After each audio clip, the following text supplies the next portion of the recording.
जायदाद। जब भाई ही भाई का दुश्मन बन गया। एक छोटे से गांव के किनारे एक पुराना सा घर था। उस घर में रहते थे दो भाई, अयान और रेहान।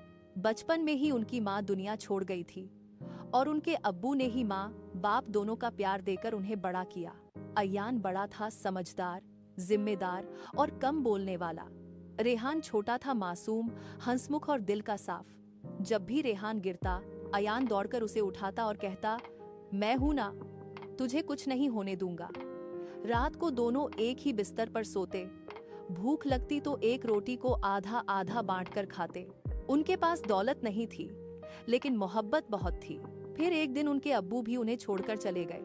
जाते जाते उन्होंने कहा, बेटा, चाहे कुछ भी हो जाए, कभी अलग मत होना।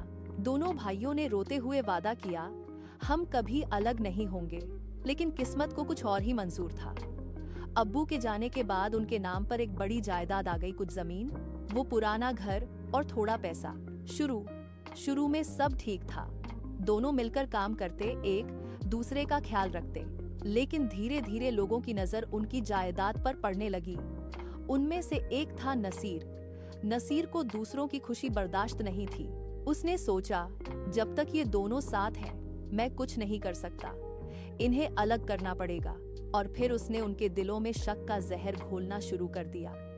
एक दिन वह अयान के पास गया और बोला, तू बड़ा भाई है, लेकिन रेहान तेरा सम्मान नहीं करता। मैंने खुद सुना है, वो कह रहा था कि सब कुछ उसी का होना चाहिए। अयान चौंक गया। रेहान ऐसा नहीं कर सकता।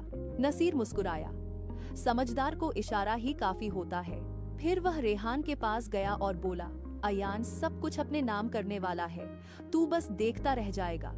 रेहान का दिल घबरा गया। नहीं, मेरा भाई ऐसा नहीं है। लेकिन रोज वही बातें सुनकर दोनों के दिल में शक बढ़ता गया। धीरे धीरे उनकी बातें कम हो गईं और जो होती वो भी झगड़े में बदल जाती।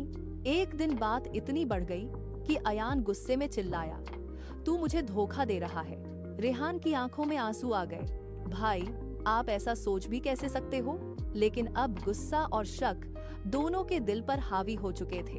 अयान ने गुस्से में कहा, बस, आज से तू मेरा भाई नहीं, मेरा दुश्मन है। ये शब्द सुनते ही रेहान का दिल टूट गया, जैसे उसकी पूरी